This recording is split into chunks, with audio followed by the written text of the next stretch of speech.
Les gars, voici ici une vidéo extrêmement importante. En fait, on sait que durant le dernier bull market, l'une des raisons principales pour laquelle le cours des actions, etc. a bien grimpé, eh bien, c'est en raison de la réserve fédérale qui injectait beaucoup d'argent dans les marchés. Elle a donc rempli sa trésorerie, elle a acheté, comme on le sait, des actifs et des obligations, entre autres, et maintenant on sait qu'ils sont en train de s'en débarrasser par contre. Mais alors, que feriez-vous si je vous disais qu'on pourrait bien voir quelque chose d'autre arriver le 8 septembre, quelque chose qui aurait le même style d'effet que lorsque la Fed a acheté énormément de différents actifs en faisant monter les marchés, etc. Eh bien, soyez attentifs parce que j'ai pour vous une vidéo aujourd'hui que vous allez vraiment vouloir regarder. Donc si vous possédez la moindre crypto, que dis-je, si vous possédez en fait le moindre actif et que vous investissez, alors vous allez vouloir voir cette vidéo. Je vais vous expliquer tout ça au plus vite, donc restez par ici. Ok, bienvenue à tous, je m'appelle Maxime et je vous apporte chaque jour des nouvelles vidéos en français sur les crypto-monnaies en vous apprenant comment vous faire de l'argent sur ce marché. Si vous êtes nouveau sur cette chaîne, alors soyez sûr de vous abonner et d'activer la cloche dès maintenant.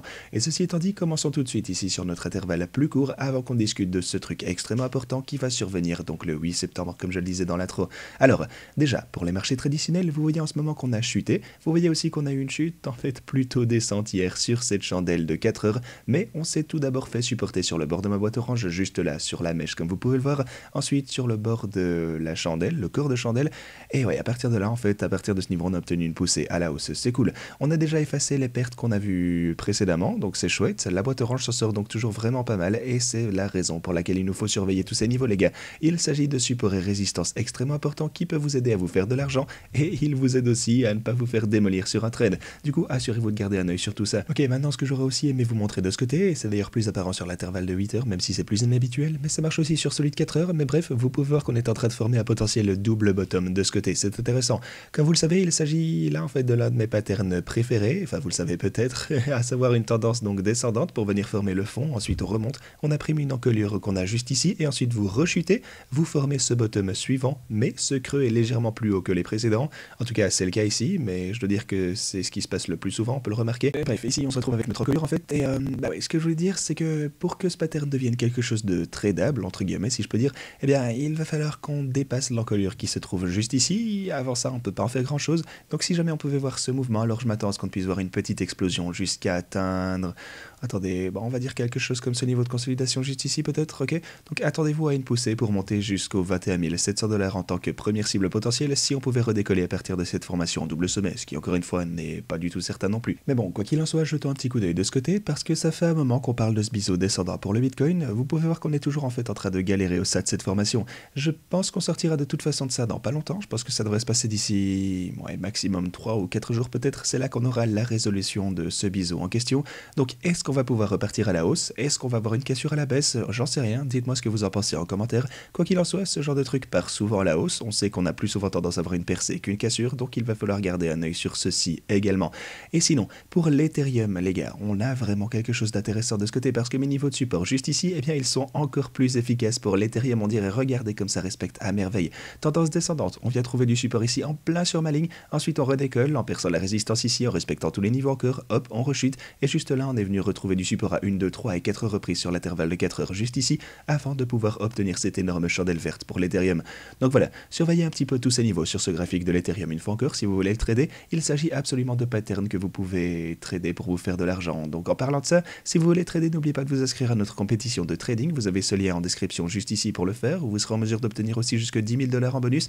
C'est toujours Jap visiblement qui mène la danse en termes de trading. Perso, je suis retombé à la 4e place ici, donc bah voilà, en gros la concurrence est présente et c'est cool à voir. Et sinon pour le trading par volume, alors vous avez en fait encore une fois quelques récompenses intéressantes à venir réclamer ici si vous faites partie du top 3, donc venez tenter de votre chance. Aussi pour l'Ethereum par contre, il faut que je vous montre ceci. Pour l'Ethereum, on se trouve toujours au stade de cet énorme biseau descendant, donc voilà. Techniquement, on vient déjà d'en sortir, comme vous pouvez le voir juste ici avec ces deux chandelles, ça fait longtemps qu'on se trouve dans le pattern, donc c'est significatif. En plus de ça, on est même en train de retester tout ça sur notre intervalle de 4 heures. Généralement, ce genre de formation est un cas d'école où on continuerait notre ascension. Encore une fois, faites-moi savoir en commentaire si vous pensez que ça se passera de cette façon ou pas. Est-ce que support pourra tenir le coup de ce côté? Ce serait vraiment quelque chose de cool pour l'Ethereum. Mais ok, parlons un petit peu de tout ceci maintenant, parce qu'on sait en fait que durant le dernier bull market, tout s'est élevé grâce au fait que la Fed a injecté énormément d'argent dans les marchés en achetant plus pour sa trésorerie et en accumulant des actifs.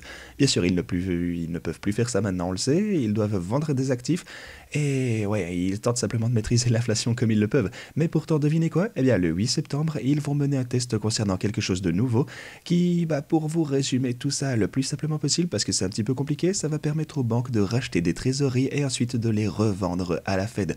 Bon, attention, tout ça, encore une fois, c'est un petit peu technique à saisir, mais comprenez juste ceci, la façon dont la Fed a l'habitude d'aider les marchés, c'est qu'ils rachètent des trésoreries à des gouvernements et les gouvernements obtiennent de l'argent qu'ils peuvent ensuite dépenser sur les marchés. Ils émettent des stimulus pour les citoyens et toutes ces choses, je pense que vous avez déjà entendu parler de ça, mais en gros ici, il faut vraiment qu'on soit attentif à cet événement le 8 septembre à venir, parce qu'on sait bien qu'on a aussi, en plus de ça, les élections qui vont arriver aux États-Unis, et durant les élections, on a beaucoup de gens qui promettent beaucoup de choses à beaucoup de citoyens, et bah ce genre de choses a simplement besoin d'argent pour se concrétiser. Le truc, comme je vous le disais, c'est qu'il leur faut toujours plus de fonds pour concrétiser leurs promesses, mais la Fed ne peut plus émettre d'argent facile pour les gouvernements, donc ça ne les arrange pas, mais par contre, ce qu'ils peuvent faire, c'est mettre ceci en place ou les banques, et bah, en gros, presque tout le monde qui possède une trésorerie pourrait échanger tout ça contre de l'argent un peu plus liquide, entre guillemets. Ce que Arthur Hayes nous déclare ici, c'est qui achèterait les obligations que doit émettre la trésorerie afin que les voteurs ne puissent obtenir des stimulus. Les étrangers, non. La Fed, non. Mais les banques commerciales aux États-Unis, peut-être.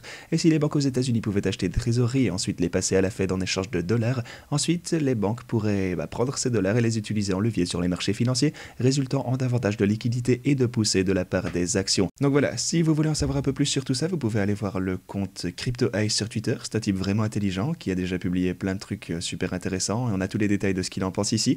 Mais en gros, ça pourrait dire qu'on a peut-être trouvé une autre trappe d'accès à de la liquidité qu'il nous faudrait pour obtenir un beau bull market lorsque la Fed achète beaucoup d'actifs.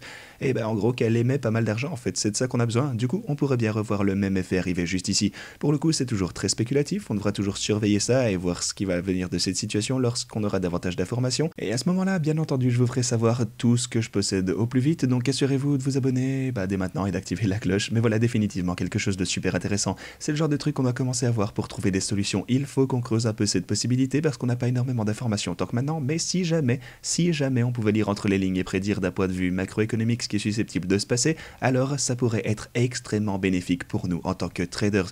Ok les gars, c'est tout ce que je fais pour vous aujourd'hui, merci beaucoup d'avoir regardé cette vidéo et moi je vous dis à la prochaine.